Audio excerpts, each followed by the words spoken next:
How to fast without going hungry or experiencing pain. I'm a neuroscientist, I'm not a medical doctor. Check with your medical doctor before doing anything that affects your health. I want to cite the work of Dave Asprey and Dr. David Sinclair from Harvard. They talk about the benefits of fasting a lot. So fasting has many benefits to the brain and body, improves memory, reduces the risk of cancer, all kinds of wonderful things. Essentially, by fasting, our body goes into survival mode and it starts to get rid of old cells and old mitochondria, making room for new, healthier cells and new, healthy mitochondria. This is a really good thing. Fasting also deprives cancer cells of sugar. Cancer cells must eat sugar, and so when you don't eat sugar, your cancer cells get really hungry, and this gives your immune system to destroy and get rid of those weakened cancer cells. By the way, there's great data to show that fasting before and after chemotherapy greatly reduces the side effects of chemotherapy and makes it more effective. So if someone fasts 24 hours before chemotherapy, this starves the cancer cells so they become weak, and it hardens and strengthens the healthy cells. So when the chemotherapy comes in, chemotherapy is basically poison going through your body. It kills more cancer cells, and it doesn't kill the healthier, stronger cells because they're strong from fasting. Then you fast another 24 hours to make sure you don't get sick to your stomach, and it really works. So please, there's a lot of peer-reviewed data on this. If you look at the benefits of chemotherapy and fasting together, they're really great. So how to make it not painful? You can actually consume calories while fasting. I got this from Dave Asprey. So here's what you can do. One, you can have, first of all, you can have non-caloric drinks, coffee, tea. These are great. These fill up your stomach. These also provide polyphenols to your healthy gut bacteria. So that's really good. Polyphenols are the rich colors in plants like blueberries and tea and coffee and chocolate that your gut bacteria really like. Number two, you can have some fat.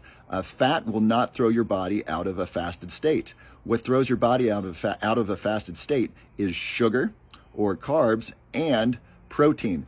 Sugar will spike your insulin levels, which will take you out of a fasted state, and protein will spike mTOR, which stands for mammalian target of rapamycin or mechanistic target of rapamycin, depending on who you're looking at, and that will take you out of a fasted state. So if you keep your blood glucose low, and you keep your mTOR low, you can stay in a fasted state.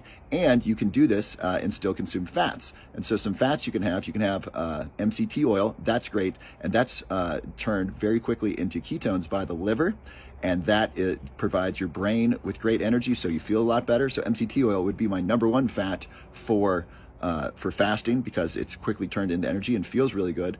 Another thing you can take is coconut oil. You can do ghee. You can do grass-fed butter. You can even have olive oil. You can have a spoonful of olive oil. If you have too much fat, you can get disaster pants. That's Dave Asprey's term.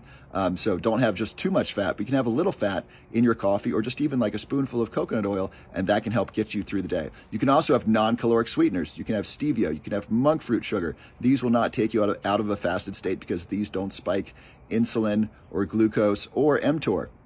So the best thing and then other things you can take are soluble fiber. So Dave Asprey talked about acacia powder. Acacia powder is a soluble fiber that dissolves in water, and your gut bacteria really like that. If you mix that with some insoluble fiber, like a little bit of celery, that provides a really, that has a feeling of fullness in your stomach, and that can reduce it. So here is what I use in the morning to fast for long periods of time, and by the time it's dinner time, I'm really not hungry, so I could easily go without dinner. So I will wait about 14 hours after eating, so I'll eat dinner at 8 p.m., and about noon, I'll have coffee. Here's what I'll put in my coffee. I might put a pinch of baking soda to reduce acidity. You don't have to do that. I'll put a tablespoon of MCT oil. I'll put a little bit of coconut oil. I'll put 3 tablespoons of acacia powder, organic acacia powder. This is soluble fiber that the gut bacteria like.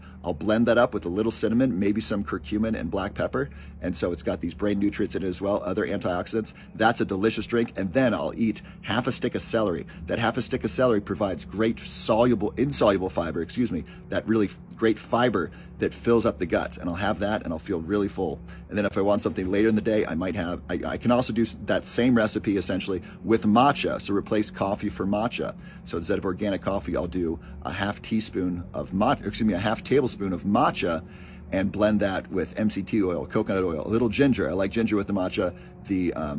the same soluble fiber, a little celery. That feels really full, and that's great. Another supplement you can take to improve fasting, to make it less painful, is activated charcoal. Activated charcoal helps detox the body of heavy metals. It also is really helpful for the gut bacteria. I forget the exact mechanism. Dave Asprey talks about that on one of his podcasts. So to review, here are the things. You can have fats while fasting. You can have soluble fiber. You can have insoluble fiber. You can have tea. You can have coffee. And these will not take you out of a fasted state. And then you could stay in that fasted state for longer, which promotes more autophagy and more recovery. So some of the tools you can have are MCT oil. You can also do coconut oil, grass-fed butter, or ghee. Add that to your organic coffee or your organic matcha. You can eat a little bit of celery for that fiber. There's not enough. Don't eat too much, but if you just eat half a stick or a stick of celery, that's not enough glucose or insulin to spike you so hard that you're not going to. That's going to take you out of a fasted state. And you can take activated charcoal. That can help as well. Hope this is helpful. Have a wonderful day. I love you. God bless you.